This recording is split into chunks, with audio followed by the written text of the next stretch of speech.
Hi, this is Stephen from OWNorDisown.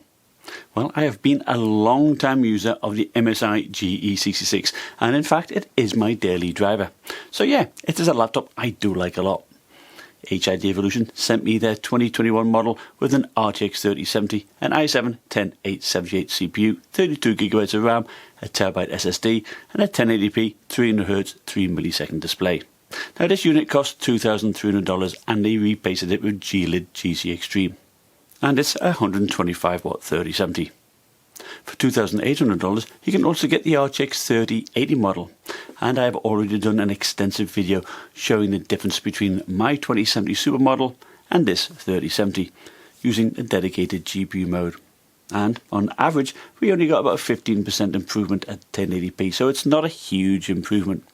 But the 3070 definitely does excel in games that use ray tracing, and since we'll be seeing more of these games taking advantage of this in the future, I think picking up a 3000 series GPU would be beneficial if you are currently using a 1000 series card. Also, the 3000 series is so much better at rendering applications such as Blender and VRAY, so for professional users this will be a big step up in performance. The 3000 series also makes use of Dynamic Boost 2.0, Resizable Bar and Whisper Mode 2.0. I think Dynamic Boost 2.0 does a good job. Now, not necessarily improving the frame rates, as in my tests this wasn't the case, but it definitely does help lowering the CPU watts and the temperatures. It shifts power from the CPU to the GPU as needed. Now, in games that do benefit from a fast CPU such as Far Cry New Dawn, in outdoor scenes you do see the frame rate drop below what one would expect. And I did show in this video how to disable it should you want to.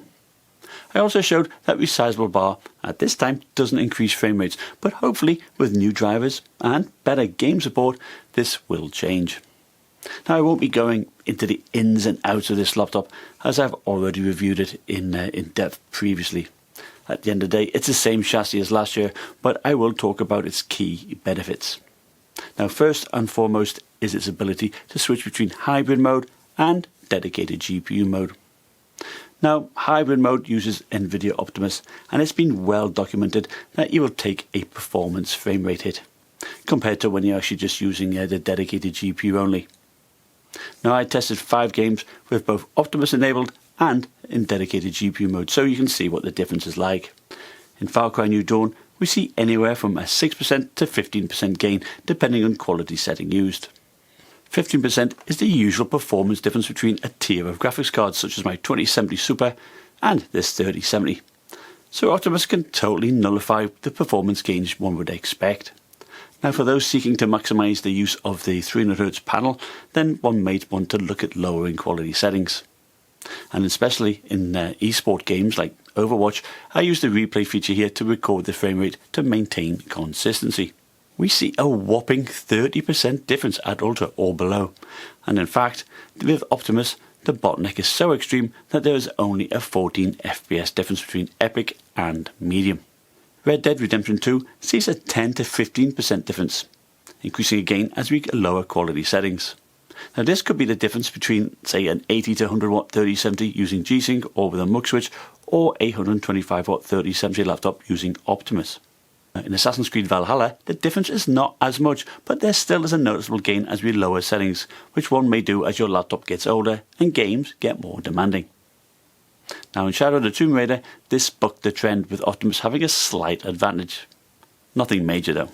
So yeah, having the ability to switch to dedicated GPU mode is a huge advantage. Using hybrid mode will make good use of the 99.9Wh battery, and you should see 6 to 7 hours of runtime, which, although it's still great, 5 to 6 hours less than what you'd see on something like the 5900 HS powered Asus Zephyrus G15 and its 90Wh battery. But to be fair, that's still good enough for most people. The internals are much the same as the 2020 model. You still have 2 RAM slots to give you up to 64GB. You still have 2 M.2 SSD slots and 6 heat pipes with 4 heatsinks. The only difference is the speakers, which still fire out the sides but are noticeably better than last year's model. Still not as good as the 6 speakers you see in the Zephyrus G15, but that was one of my criticisms of last year's model. The 300Hz panel does not exhibit the same transparency issue that mine does, even if I'm using the same Intel driver. So that is a big win for me.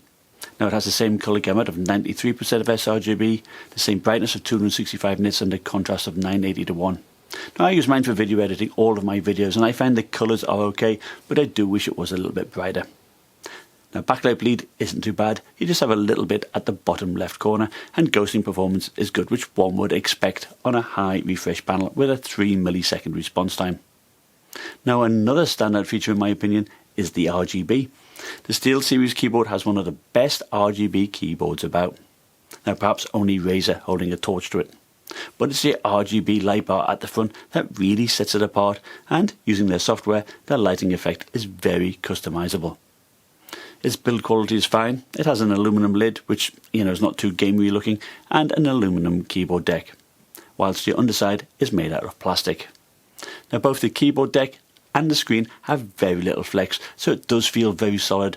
Plus, it also has a 1080p webcam, which is rare these days. So we do get a 1080p webcam. This is good. Thumbs up there, MSI. Now the quality of it is not the best one though. It's probably on par to some of the better 720p ones. But the microphone again is not as good as some of the other ones. Now let's test it with the max fan. We'll pick that up, and unfortunately it doesn't seem to die down either, which is a shame. And let's measure low light performance. So low light, not too bad. Of course it's a little bit more grainy, and I think it copes fairly well.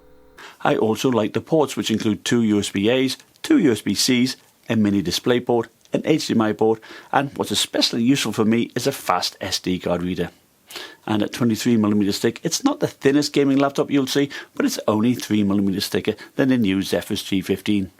But it does weigh a bit more, at 5 pounds 4 ounces, or with a 230 watt power brick, 7 pounds 3 ounces.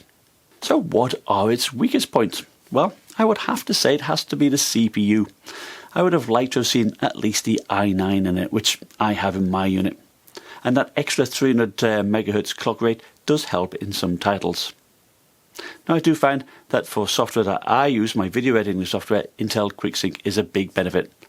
And I look forward to comparing, how that works against, say, the Ryzen 5000 series, as it is my understanding that MSI will be offering a Ryzen version of this and also 1440p versions in Q2 of this year.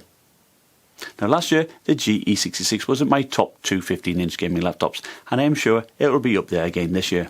Make sure to stop by Hidevolution, as they offer a good range of laptops with many customizable options. Now I do find that repacing with G-Lid GC Extreme does do a good job, and the thermals on this with just the auto fan are great. Now thank you for watching. Bye now.